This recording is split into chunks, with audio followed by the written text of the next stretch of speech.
They investigated my workspace for safety violations, but ended up shutting down the whole factory. The smell of machine oil and hot metal hit me the moment I pushed through the factory doors that Tuesday morning, same as it had for the past 23 years. But today felt different. Today felt like the beginning of something I couldn't quite put my finger on. My name is Camille Warren, and I've been running operations at Warren Manufacturing since I was 25 years old. Back then, my father built this place from nothing more than a dream and a bank loan that kept him awake at night. Now, at 48, I could navigate these production floors blindfolded, knew every machine's quirks, every worker's name, and exactly which corners the safety inspectors always checked first. What I didn't know was that everything I'd worked for was about to come crashing down because of one entitled young man who thought a business degree trumped 2 decades of blood, sweat, and experience. "Morning, Miss Camille," called out Roberto from the packaging line. He'd been here almost as long as me, started as a teenager sweeping floors. "You see that fancy new car in the executive parking?" I hadn't, but I could guess whose it was. A silver BMW had been sitting there for 3 weeks now, ever since the board meeting that changed everything. The meeting where my own family decided I wasn't good enough to lead the company my father built. "Don't worry about it, Roberto," I said, forcing a smile. "Just another pretty toy."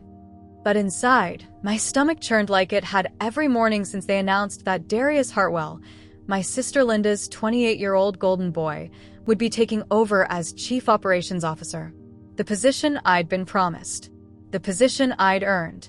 I made my way to my office, a cramped space tucked between the main production floor and the loading dock. It wasn't much to look at: metal desk, filing cabinets older than some of my workers, and a window that looked out onto the machine shop. But it was mine. Or, at least, it had been until 3 weeks ago. The door to the executive suite was open, and I could hear Darius on the phone. His voice carried that confident tone that only comes from never having been told no by people who matter. "Yes, Mother, I understand the family dynamics are complex," he was saying. "But honestly, Aunt Camille is stuck in the past. She's too emotional to make the hard decisions this company needs. We can't run a modern business on feelings and old-fashioned loyalty." I stopped walking. 23 years of loyalty, and this is what it got me. "The board made the right choice," Darius continued. "I've already identified several areas where we can streamline operations. Some of the older employees, particularly in supervisory roles, are resistant to change.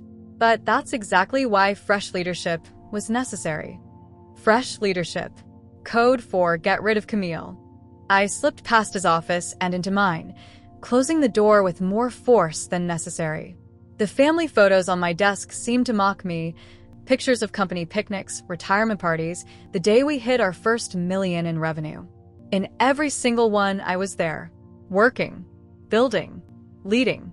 But apparently, that didn't matter to the board.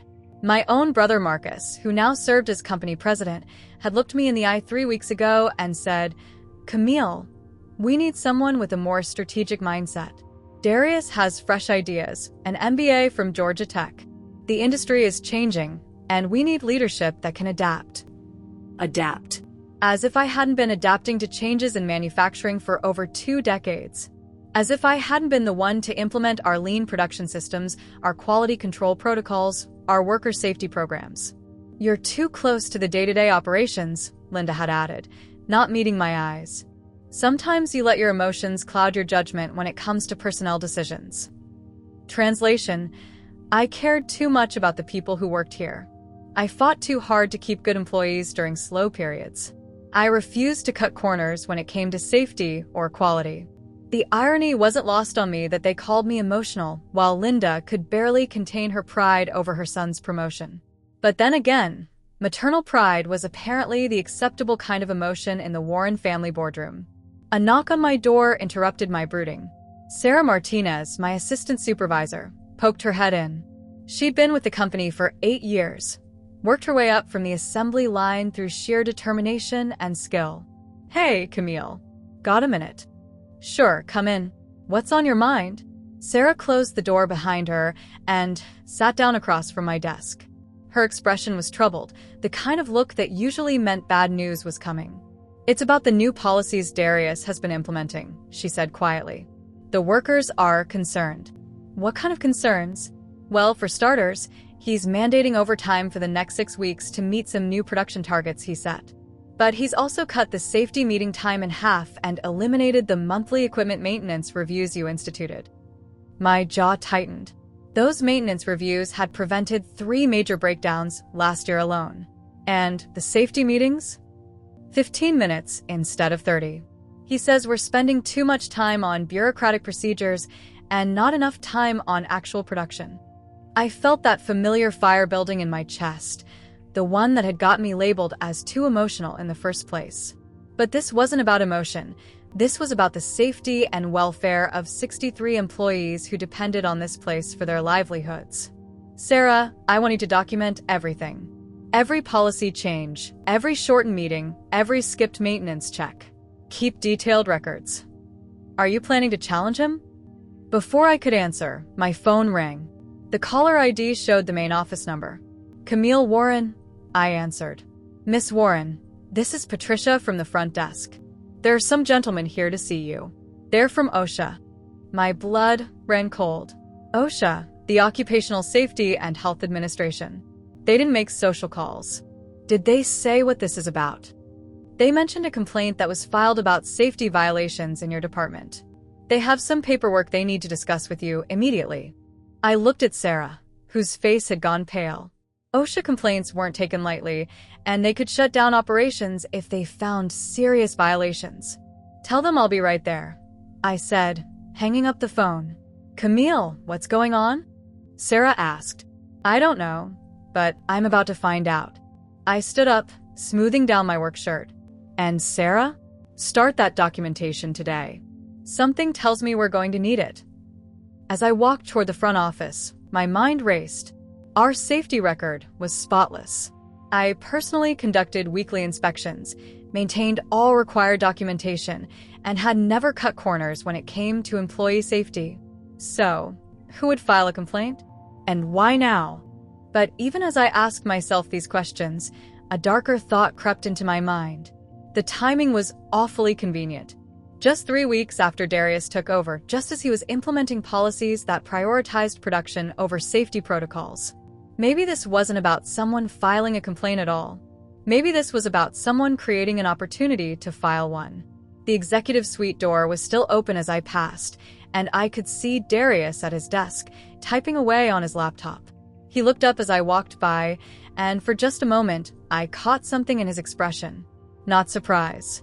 Not concern. Satisfaction. That's when I knew. This wasn't random, and it wasn't a mistake. Someone had orchestrated this, and I had a pretty good idea who. But if Darius thought he could use safety violations to push me out, he was about to learn that 23 years of experience had taught me a thing or two about fighting dirty. The question was I ready to fight? Looking at the OSHA investigators waiting for me in the lobby, their serious expressions and thick folders of documentation, I realized I didn't have a choice. The fight for Warren Manufacturing had officially begun. The OSHA investigators looked like they meant business. Agent Rebecca Foster, a stern woman in her 40s with wire-rimmed glasses, introduced herself and her partner, Agent James Rodriguez. They wore matching navy blazers and carried tablets that probably contained enough regulatory firepower to shut us down permanently. Miss Warren, we're here regarding a formal complaint filed 3 days ago, Agent Foster said, sliding a thick folder across the conference table. The complaint alleges multiple safety violations in your operational area, including blocked emergency exits, expired training certifications, and compromised electrical systems. I opened the folder, scanning the typed report. My hands remained steady, but inside, my heart was hammering. Every violation listed was specific, detailed, and completely fabricated. Agent Foster, I conduct weekly safety inspections myself. These allegations are... I paused, choosing my words carefully. These are inaccurate. We'll need to verify that through our own investigation, Agent Rodriguez said, making notes on his tablet. Can you provide us with your most recent safety documentation? Of course. I stood to retrieve the files from my office, but Agent Foster held up a hand. Will accompany you. Standard procedure when investigating workplace safety complaints. As we walked through the factory floor, I noticed how my workers' conversations died when they saw the investigators. 23 years of building trust and rapport, and now they looked at me like I might be the reason their jobs were in jeopardy. Miss Warren, Agent Foster said as we passed the main production line, the complaint specifically mentions blocked exits near Workstation 7. Could you show us that area? Workstation 7 was Roberto's packaging station. When we arrived, I saw immediately what they were talking about. 3 large cardboard boxes were stacked directly in front of the emergency exit, completely blocking access. Roberto, I called out, my voice sharper than intended. When did those boxes get there? Roberto looked confused, almost frightened. I don't know, Miss Camille. They weren't there yesterday, when I left. Someone must have moved them this morning. Agent Rodriguez was already photographing the blocked exit. This is a serious violation, Miss Warren. In case of emergency, this exit is completely inaccessible. I understand that, but we'll also need to review your electrical systems, Agent Foster interrupted. The complaint mentions exposed wiring near the main control panel. My stomach dropped. The main control panel had been upgraded just 6 months ago. Every wire was properly shielded and labeled. But when we reached the panel, there it was. A section of protective covering had been removed, exposing 3 high-voltage wires. This is impossible, I whispered, staring at the exposed wiring. This was inspected and certified in December. Agent Rodriguez was taking more photos. When was the last time you personally inspected this panel, Miss Warren? Friday afternoon. Every Friday, I do a complete walkthrough. My voice sounded hollow even to myself. This covering was intact Friday. Today is Tuesday, Agent Foster noted, making another mark on her tablet. So, sometime between Friday afternoon and this morning, these safety measures were compromised. I nodded, unable to speak. Someone had been here over the weekend. Someone with access to the factory. Someone who knew exactly what violations would look most damning. We'll need to interview your staff individually, Agent Foster continued, and we'll require all training records for the past 12 months.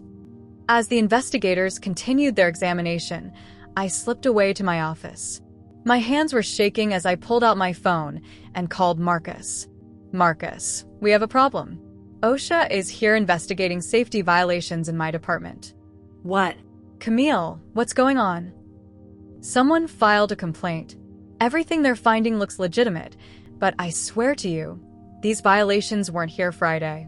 Someone staged this. There was a long pause. That's a serious accusation, Camille. Are you sure you're not just? I'm not being emotional, Marcus.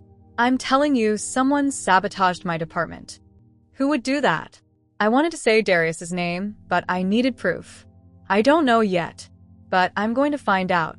After hanging up, I did something I hadn't done in 23 years of working here. I started documenting everything, not just the safety violations, but everything I could remember about the past 3 weeks. Darius's policy changes, his new spending patterns, the expensive car, the way he'd been staying late at the office. That evening, after the investigators left with promises to return tomorrow, I cornered Sarah in the parking lot. Sarah, I need you to help me with something, and I need you to keep it completely confidential. What kind of help? I want you to start tracking everything Darius does. Every meeting, every phone call, every person he brings into the building. Something isn't right, and I need to know what it is. Sarah looked around nervously. Camille, if he finds out, he won't. But if I'm right about this, all our jobs are at stake. 2 days later, Sarah knocked on my office door with information that made my blood run cold. I found something, she said quietly. Remember that new contractor Darius hired for the electrical work last month? The one who supposedly upgraded our systems. What about him? I checked with payroll. We paid him $12,000, but I called the contractor directly. He says he never worked here. Never even heard of Warren Manufacturing. The pieces were starting to fall into place, but I needed more. Much more. Sarah, can you access the old computer system? The one nobody uses anymore? You mean the legacy accounting system? Sure, but why? Because sometimes the best place to hide secrets is in plain sight. And I have a feeling Darius doesn't know that system exists. That Friday night, I waited until the last car left the parking lot before making my way back into the factory. The old accounting system was housed in what used to be my father's office, now converted into a storage room that most people had forgotten existed. The computer was ancient, a beige desktop that wheezed to life after I hit the power button 3 times. Sarah had given me the login credentials that afternoon, written on a scrap of paper she'd quickly shoved into my hand during lunch. IT never changed the passwords when they switched to the new system, she'd whispered. Everything from the past 5 years should still be there. The screen flickered to life, displaying a simple green text interface that looked like something from the 1990s. But ugly as it was, this system contained the financial backbone of Warren Manufacturing, every payroll entry, every contractor payment, every expense report filed since 2020. I started with payroll records from the past 3 months, cross-referencing names against the employee roster I kept in my head. After 23 years, I knew every person who worked here, their families, their stories. That's when I found them. Michael Thompson, $3, $200 monthly salary, hired as a maintenance supervisor in September. I'd never seen Michael Thompson in my life. Jennifer Hayes, $2, $800 monthly salary, listed as a quality control inspector since October. No Jennifer Hayes had ever walked through our doors. David Chun, $4, $100 monthly salary, electrical systems coordinator, hired in August. The position didn't even exist. My hands were trembling as I scrolled through more entries. 15 names in total, all drawing regular paychecks, all completely fictitious. Over $30,000 a month being paid to people who existed only in Darius's imagination. But that wasn't all. The contractor payments were even more damning. Premium Safety Solutions, $18,000 for emergency exit upgrades in September. Advanced Electrical Services, $22,000 for control panel modernization in October. Industrial Training Consultants, $15,000 for comprehensive safety certification programs in November. I grabbed my phone and started making calls. Premium Safety Solutions number went to a disconnected voicemail. Advanced Electrical Services didn't exist according to the Better Business Bureau website. Industrial Training Consultants had no record of ever working with Warren Manufacturing. Darius wasn't just embezzling money through fake employees. He was creating an entire phantom economy, billing us for services that were never performed, upgrades that were never completed, training that never happened. The scope of it was breathtaking. In just 4 months, he'd stolen over $200,000. I printed everything. Every fake employee record, every fraudulent contractor payment, every forged invoice. The ancient dot matrix printer groaned and wheezed, but it methodically produced page after page of evidence. I stuffed the papers into a manila envelope and drove straight to my apartment, where I photocopied everything and stored the originals in my bedroom safe. Monday morning arrived with news that made my pulse quicken. Agent Foster called to inform me that their investigation had revealed significant inconsistencies in our safety documentation and that they would be expanding their inquiry to include financial irregularities. Financial irregularities? I asked, playing dumb. We found several invoices for safety equipment and training services that don't appear to have been properly implemented, she explained. We'll need to interview management about these expenditures. I hung up the phone with a grim smile. Someone had been feeding information to the investigators, but it wasn't me. Not directly, anyway. At lunch, I met Sarah at a small diner 10 minutes from the factory. I found what you suspected, I told her quietly, sliding a single page across the table. It showed 5 of the ghost employees with their salary details. Sarah's eyes widened. Oh my God, Camille. This is fraud. This is serious fraud. It gets worse. He's been billing us for safety improvements that were never made, then removing actual safety equipment to create violations for the OSHA investigation. You mean he created the violations himself? The blocked exits, the exposed wiring, all of it. He needed me out of the way so I wouldn't discover what he's been doing. Sarah sat back in her chair, looking stunned. What are you going to do? I'm going to let him hang himself. The investigators are already asking questions about the financial inconsistencies. I don't need to point fingers. The evidence will speak for itself. Shouldn't you tell your brother? Or the board? I shook my head. Not yet. If I accuse Darius directly, they'll think I'm just trying to get my job back. But if the federal investigators uncover it themselves, then no one can say you're being emotional or vindictive. Exactly. That afternoon, Agent Rodriguez called to schedule interviews with senior management. I could hear the tension in his voice when he mentioned that their preliminary findings suggested possible criminal activity related to fraudulent billing practices. When I hung up, I walked past Darius's office. His door was closed, but I could hear him on the phone, his voice higher than usual. Mother, I don't understand what they're looking for. The safety issues are in Camille's department, not mine. Why would they want to interview me about financial irregularities? There was a pause then. No, I haven't done anything wrong. This is probably just standard procedure. They have to investigate everyone. But I could hear the fear creeping into his voice.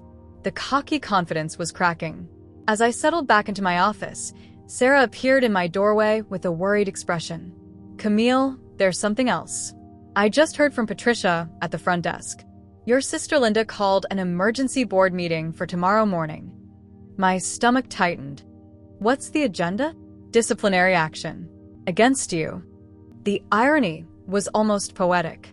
While Darius was stealing hundreds of thousands of dollars and staging safety violations, the board was preparing to discipline me for the very violations he'd created. But as I sat there, surrounded by evidence of his crimes, I realized something that made me smile for the first time in weeks. They were already too late. The emergency board meeting was scheduled for 9 a.m. in the main conference room. I arrived 15 minutes early, wearing my best navy blazer and carrying a leather portfolio that contained nothing but blank notebooks. Let them think I was preparing a defense. The real evidence was safely locked away in my apartment. Linda was already there when I walked in, her face a mask of barely controlled fury. She'd always been protective of Darius, but today she looked like a mother bear ready to maul anyone who threatened her cub. Camille, she said without looking up from her papers. I hope you understand how serious this situation is. I understand perfectly. I took my usual seat at the far end of the table. The safety of our employees has always been my top priority. Has it? Linda's voice was sharp. Because from where I'm sitting, it looks like you've let this place fall apart. Blocked exits, exposed wiring, expired training records. How do you explain that? Before I could answer, Marcus walked in with two other board members, our cousin James and family friend Dr. Patricia Morse, who'd been Dad's advisor for 30 years. They all wore the same grim expression, like pallbearers at a funeral. Where's Darius? I asked. He'll be here shortly, Marcus said, settling into his chair. He's dealing with some administrative issues related to the investigation. Administrative issues. That was one way to put it. Linda shuffled her papers and cleared her throat. Let's get started. We're here to discuss the serious safety violations discovered in Camille's department and the impact they're having on our company's reputation and operations. Linda, I said calmly, before we begin, I think you should know that the OSHA investigation has expanded beyond safety violations. What do you mean? Dr. Morse asked. They're now investigating financial irregularities. Payments for safety improvements that were never made, training programs that never happened. James leaned forward. Are you saying someone has been stealing from the company? I'm saying the investigators are asking very specific questions about very specific transactions. Linda's face had gone pale, but she pressed on. That's irrelevant to why we're here. We're here because your negligence has put this entire company at risk. The investigators found multiple violations that could have resulted in serious injuries or deaths. Violations that appeared overnight, I said quietly. What's that supposed to mean? It means I personally inspected every inch of my department on Friday afternoon. Those blocked exits and exposed wires weren't there Friday. Someone put them there over the weekend. The room fell silent. Linda's mouth opened and closed like a fish gasping for air. Are you accusing someone of sabotage? Marcus asked. I'm stating facts. Someone with access to the building staged those violations. That's ridiculous, Linda snapped. You're just trying to deflect blame because… The conference room door burst open, interrupting her mid-sentence. Agent Foster stood in the doorway, her expression grave and official. Excuse me, she said, scanning the room. I'm looking for the Warren Manufacturing Board of Directors. That's us, Marcus said, standing. Is there something we can help you with? I'm Agent Foster with OSHA. We need to speak with your Chief Operations Officer, Darius Hartwell, immediately. He's not here right now, Linda said quickly. Can we help you with something? Agent Foster stepped fully into the room, and I noticed Agent Rodriguez behind her, along with two men in dark suits I didn't recognize. We've uncovered significant financial irregularities in our investigation, Agent Foster said. We need to speak with Mr. Hartwell about fraudulent billing practices and ghost employee payroll entries. The color drained completely from Linda's face. I'm sorry, what did you say? Federal auditors have confirmed that your company has been paying salaries to at least 15 employees who don't exist and has made payments totaling over $200,000 to contractors who never performed any work. Dr. Morse gasped. James's pen clattered to the table. Furthermore, Agent Foster continued, we have evidence suggesting that safety equipment was deliberately removed to create the violations we discovered, possibly to cover up the financial crimes. Linda stood up, so quickly her chair toppled backward. This is impossible. Darius would never. Ma'am, we need to speak with Mr. Hartwell immediately. Do you know where he is? Marcus found his voice. He should be in his office. We've already checked. His office is empty, and according to your security guard, he left the building 30 minutes ago with several boxes. The implications hit the room like a physical blow. Darius wasn't dealing with administrative issues. He was running. Agent Rodriguez stepped forward. We'll need to interview all board members about your knowledge of these financial irregularities. This is now a federal investigation into embezzlement and fraud. Linda sank back into her chair, her face buried in her hands. This can't be happening. He's my son. He wouldn't. But even as she said it, I could see the doubt creeping into her eyes. The expensive car, the lavish spending, the way he'd been so eager to get rid of me. It was all starting to make sense. Agent Foster, I said quietly, I believe I can provide some information that might be helpful to your investigation. Linda's head snapped up. Camille, what are you doing? What I should have done weeks ago, I replied, looking directly at her. Protecting this company and the people who work here. Agent Foster nodded. We'll need to speak with each of you individually, starting with you, Miss Warren. As the agents began organizing their interviews, I caught Linda staring at me with something I'd never seen in her eyes before, the dawning realization that her golden boy had destroyed everything our father built. And that maybe, just maybe, the sister she dismissed as too emotional had been the only one thinking clearly all along. The next 72 hours felt like watching a controlled demolition in slow motion. Everything Darius had built, his reputation, his schemes, his future, came crashing down piece by piece. By Wednesday morning, federal auditors had taken over the executive conference room, their laptops and stacks of documents transforming it into a makeshift command center. Agent Foster introduced me to Special Agent Catherine Mills from the FBI's White-Collar Crime Division, a sharp-eyed woman who spoke in the precise language of someone who'd seen every variation of corporate fraud imaginable. Miss Warren, Agent Mills said during our second interview, your cooperation has been invaluable. The documentation you provided helped us trace the full scope of Mr. Hartwell's activities. I'd turned over copies of everything I'd found, the ghost employee records, the fraudulent contractor payments, even my own detailed notes about the timeline of events. But I was careful to present it as information I'd discovered during the investigation, not evidence I'd been gathering for weeks. We've confirmed that Mr. Hartwell created a network of 15 fictitious employees over the past 4 months, she continued. The stolen wages were being deposited into accounts he controlled. We've also verified that the safety violations were staged to create a distraction from the financial crimes. What happens now? I asked. We've issued federal warrants for his arrest on charges of embezzlement, wire fraud, and conspiracy. The total amount stolen exceeds $230,000. That afternoon, the factory floor buzzed with rumors and whispers. Workers huddled in small groups, their faces etched with worry.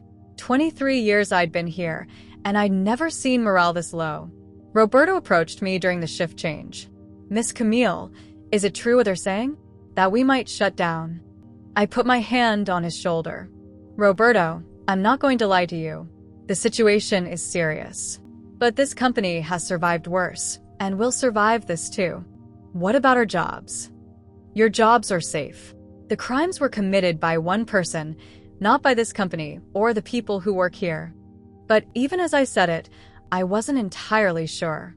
Federal investigations had a way of spreading like cancer, and sometimes healthy tissue got removed along with the diseased parts. Thursday brought the news I'd been dreading. Agent Mills called to inform me that Warren Manufacturing would be temporarily shutting down while the investigation continued. "It's standard procedure in cases involving this level of financial fraud," she explained. "We need to ensure the integrity of our evidence and prevent any potential destruction of records." I walked through the factory that evening, turning off machines that had been running almost continuously for 2 decades. The silence was deafening.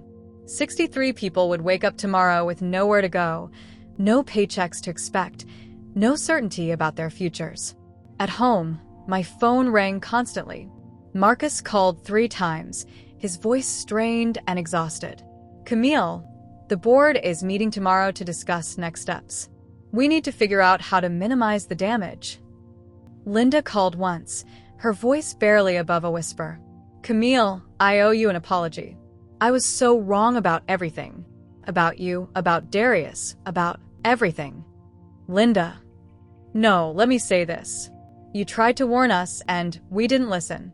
We accused you of being emotional when you were the only one thinking clearly. I'm so sorry." I could hear her crying on the other end of the line. "Where is he, Linda?" "I don't know. His apartment is empty. His credit cards haven't been used since Tuesday. It's like he just vanished." Friday morning brought a small measure of justice. Agent Foster called to tell me that Darius had been arrested at the Atlanta airport, attempting to board a flight to Mexico with a suitcase full of cash and a fake passport. "We recovered approximately $47,000 in cash," she said. He also had documents suggesting he was planning to establish residency in Costa Rica. Costa Rica. No extradition treaty. He'd planned this escape route from the beginning. The arrest made the local news by noon. Local factory executive arrested in federal fraud case ran on every channel. The reporters camped outside the factory gates, interviewing anyone willing to talk. That afternoon, I received a call I hadn't expected. Agent Foster again, but this time her tone was different. "Miss Warren, I wanted to personally thank you for your cooperation throughout this investigation. Your integrity and professionalism have been exemplary. I just did what any responsible employee would do." "No, you did much more than that. You could have tried to handle this internally, or covered for a family member, or simply looked the other way. Instead, you put the safety and welfare of your employees first." There was a pause, then she continued. "The company will be able to reopen next week. The federal people are satisfied that the criminal activity was isolated to Mr. Hartwell and didn't involve any other employees or management." Relief flooded through me. "Thank you, Agent Foster. There's one more thing. The board has asked us to provide a character reference for you. I told them that in 15 years of conducting these investigations, I've rarely met someone with your level of professional integrity." After she hung up, I sat in my empty office, surrounded by the silence of a shuttered factory. Darius had built his empire on lies, theft, and betrayal. But like all empires built on sand, it had crumbled the moment someone shined a light on its foundation. Tomorrow, I would help rebuild what he had tried to destroy. But tonight, for the first time in months, I slept peacefully. Monday morning, I stood at the factory gates watching 63 employees stream back to work. Their faces showed a mixture of relief and cautious optimism. Roberto waved from across the parking lot. Sarah gave me a thumbs up, and even the newest hires seemed to walk a little taller knowing their jobs were secure. The board meeting was scheduled for 10 a.m. Same conference room, same faces, but everything had changed. Marcus sat at the head of the table where he'd always belonged, but his expression was different. Humbled, maybe even grateful. Linda occupied her usual seat, though she looked like she'd aged 5 years in the past week.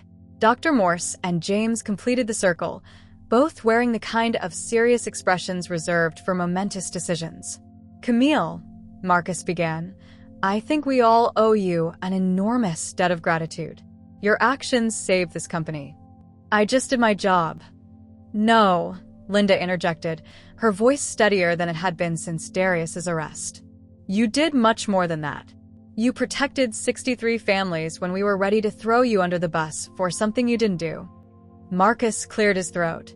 "Which brings us to why we're here. The board has voted unanimously to offer you the position of Chief Operations Officer, effective immediately. I've been expecting this offer, but hearing it officially still sent a thrill through me. 23 years of proving myself, and finally, the recognition I'd earned." "I accept," I said, "but I have conditions." James raised an eyebrow. "Conditions?" "First, no more family favoritism in hiring or promotions. Every position gets posted. Every candidate gets evaluated on merit alone."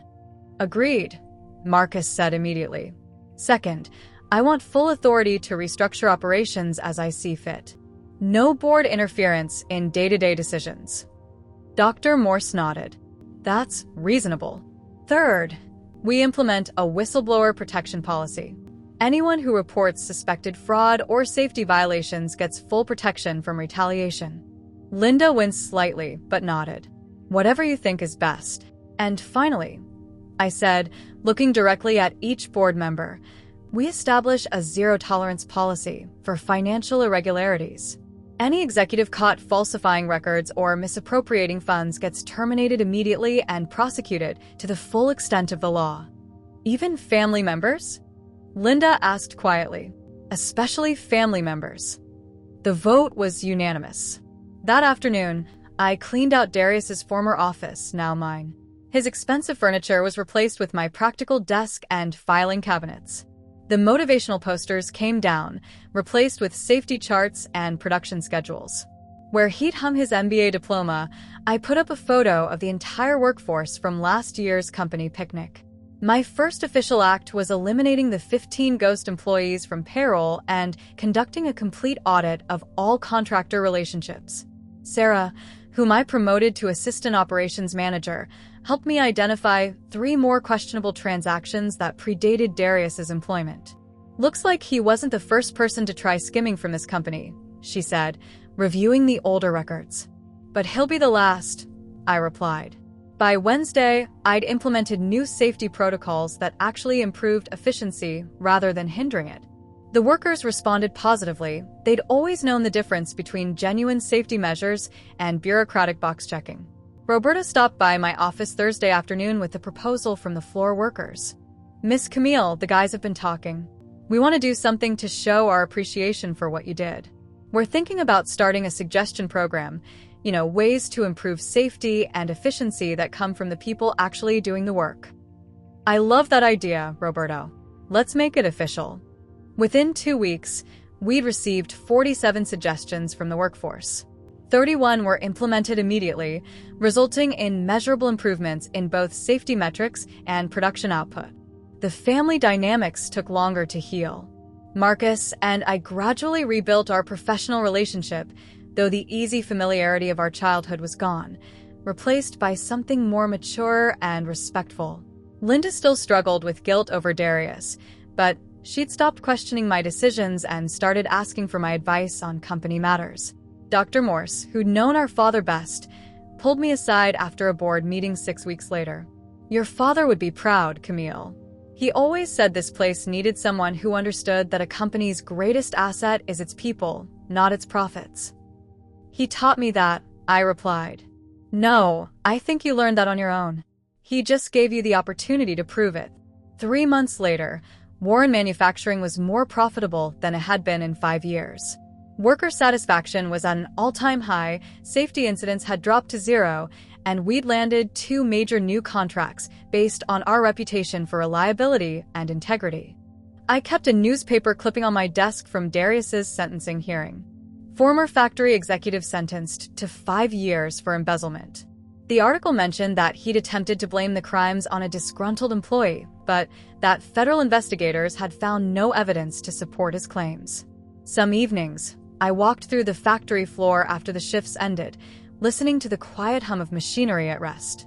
The sounds were the same as they'd been 23 years ago when I first started here, but everything else had changed. I'd fought for this place, bled for it, nearly lost it.